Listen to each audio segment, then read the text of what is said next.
우리가 우리 자신을 예수님을 믿는 사람이라고 이해하고 그리고 또 정리하는 데 있어서 꼭 필요한 것은 바로 새로운 피조물이라는 사실입니다. 우리는 예수님 안에서 새로운 피조물입니다. 새롭게 태어난 것이지요. 옛날에 있던 것에 무엇을 덧붙인 그런 존재도 아니고 무엇을 보완한 존재도 아니고 완전한 새 것입니다. 이것이 율법에 대하여 죽었다.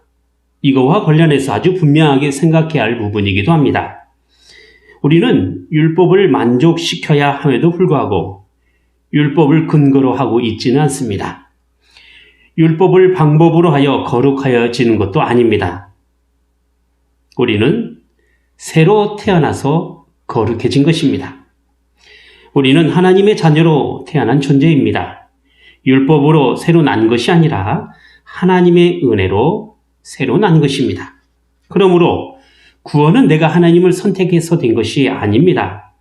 또한 하나님이 우리에게 어떤 바른 도를 잘 가르쳐서 내가 그 도를 잘 이해하고 부족한 나의 어떤 부분을 그것으로 메꾸는 것으로 우리의 구원이 성립되는 것이 아닙니다. 나를 개과천선해서 시켜진 것이 아니라 예전에 나는 없어졌고 하나님의 자녀로 새롭게 만들어진 존재가 되어버린 것입니다. 이것이 바로 믿는 사람이다 이렇게 말할 수 있을 것입니다. 이전 것은 다 지나가 버렸습니다. 완전히 다른 사람이 되어버린 것입니다. 말하자면 삶의 방향과 목표가 완전히 바꿔졌다라는 이야기가 되는 것이죠. 믿는 사람은 율법에 대하여 죽고 예수 안에 살아 들어왔다는 것입니다. 내가 죽기 전에는 내 의지대로 살았죠. 그래서 내가 착하게 살아야 한다고 생각하면서 열심히 착하게 살려고 노력했습니다. 그러나 사실 완전하게 착하게 살아갈 방도는 사실 없습니다. 왜냐하면 죄되는 자신만 자꾸 드러나기 때문에 그렇습니다. 그러나 예수 믿고 난 이후의 삶이 다릅니다.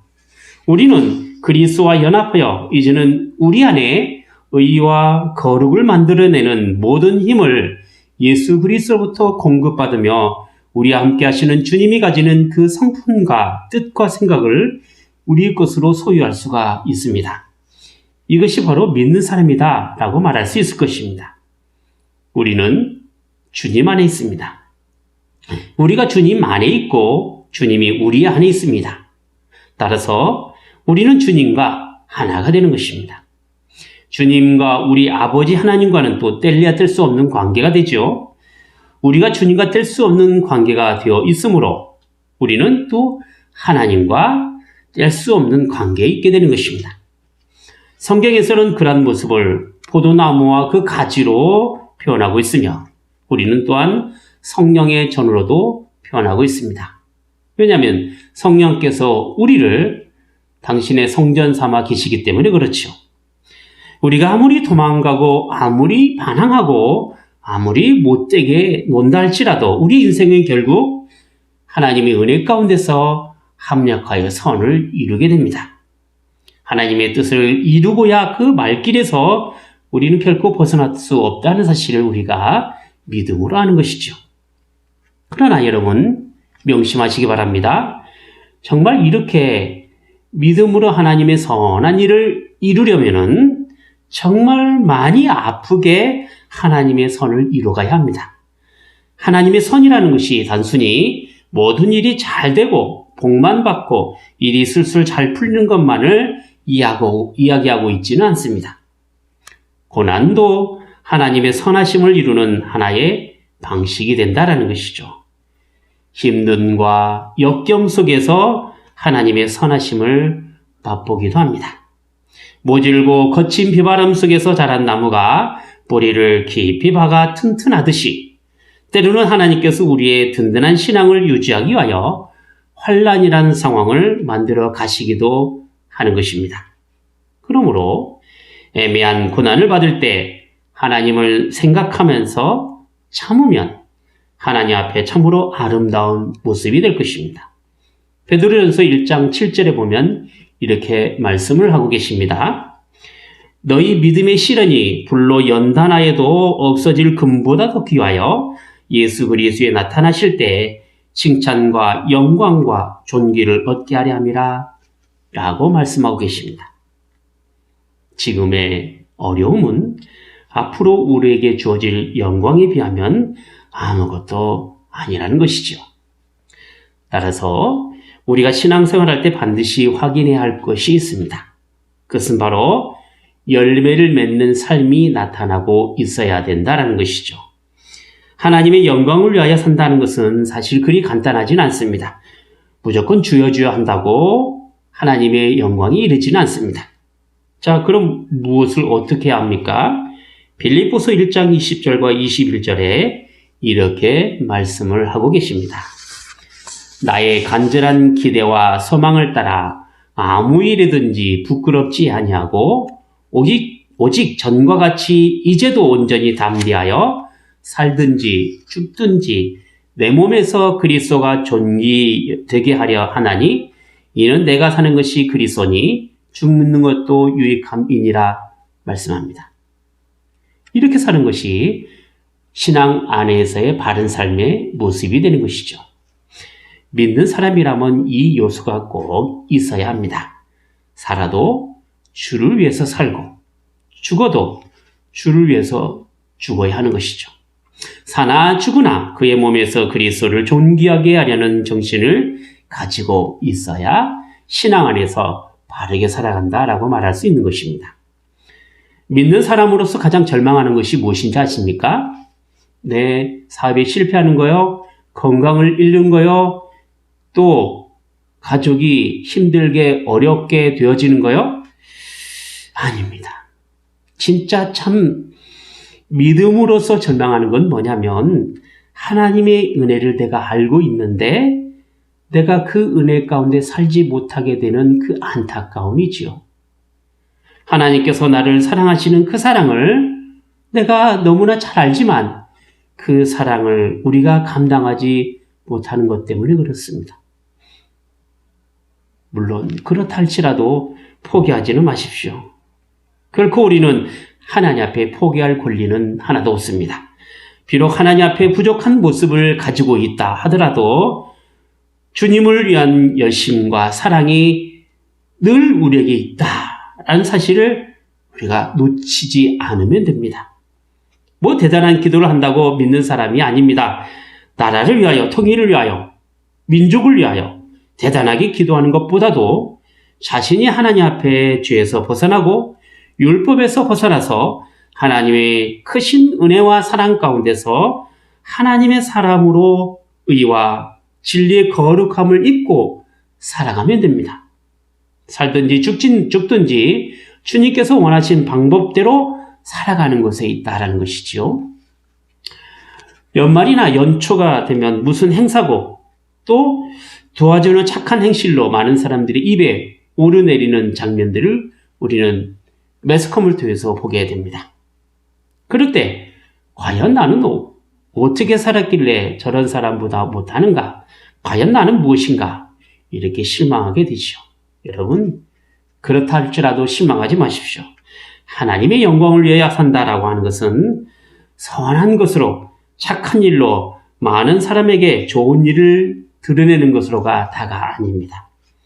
그런 일을 자꾸 애써서 하려고 노력하다 보면은 시험이 든다는 것이죠. 작은 일을 통해서도 얼마든지 우리는 하나님의 일을 할 수 있습니다.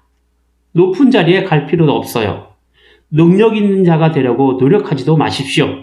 그런 일은 훌륭한 사람, 높은 사람한테 좀 맡기고 우리는 우리에게 주어진 길에 즐거운 마음으로 가면 됩니다. 그게 작든 그게 사람들 앞에 소중하지 않는 일이든 간에 믿는 사람은 믿는 사람답게 자신의 주어진 작은 일에 열심을 내면 됩니다.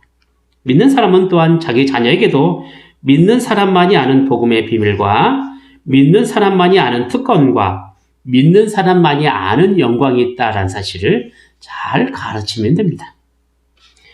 세상 사람들은 남을 디디고 누가 얼마나 높이 섰는가로 영광을 받게 됩니다. 하지만 믿는 사람은 그렇지 않습니다. 그의 삶 속에 하나님이 얼마나 기뻐하심을 받았는가에 대한 우리의 자랑과 우리의 기쁨이 있고 그것이 우리의 행복이 되는 것이죠. 그것은 아무도 그리스도의 사랑에서 결코 빼앗을 수 없는 것입니다. 이것이 바로 우리가 받은 구원이죠. 2022년이 지나고 2023년이 되었습니다.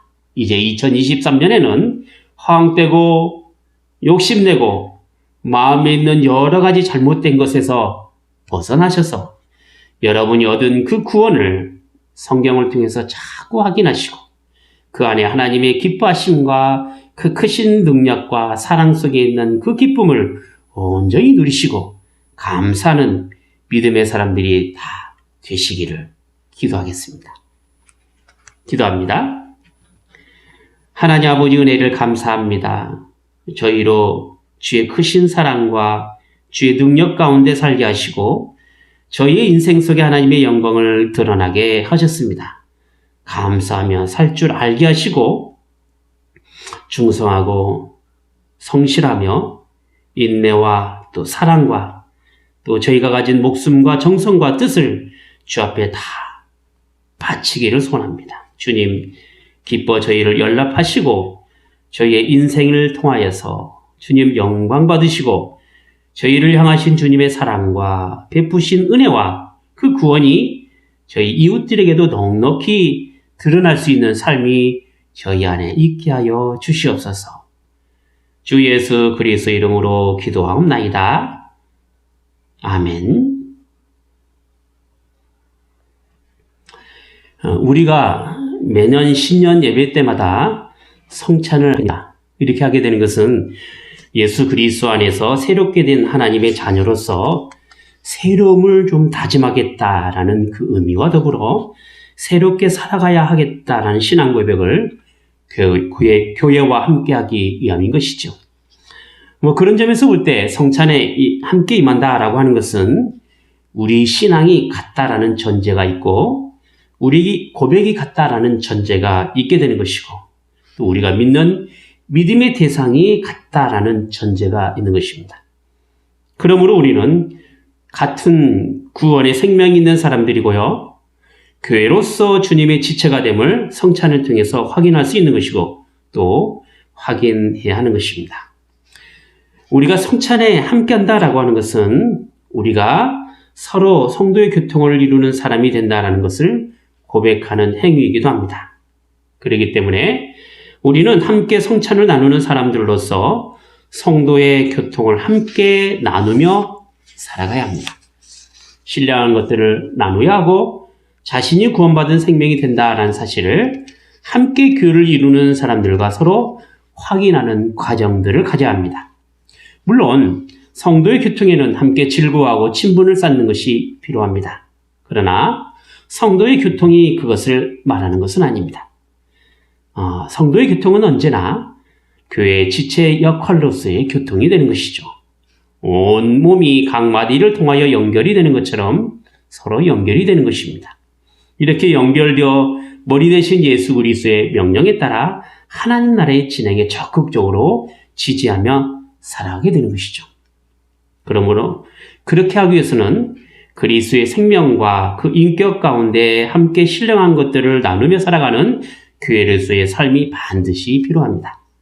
우리가 성찬을 나누는 것은 단순히 절기 때 매년 행사처럼 연례의식으로 치르는 종교적 행위가 분명히 아닙니다. 그리스도의 고난과 죽으심을 기념하는 일이 되고요. 그분의 생명에 함께 동참하는 일이 되며 하나님의 은혜를 풍성히 나누는 것이고 성도의 풍성한 교제를 나누는 일이 되기 때문에 그렇습니다. 2022년이 지나고 2023년이 밝았습니다. 새해에는 교회가 보다 더 하나님의 은혜를 누리는 복된 사람으로 나타나기를 소망합니다.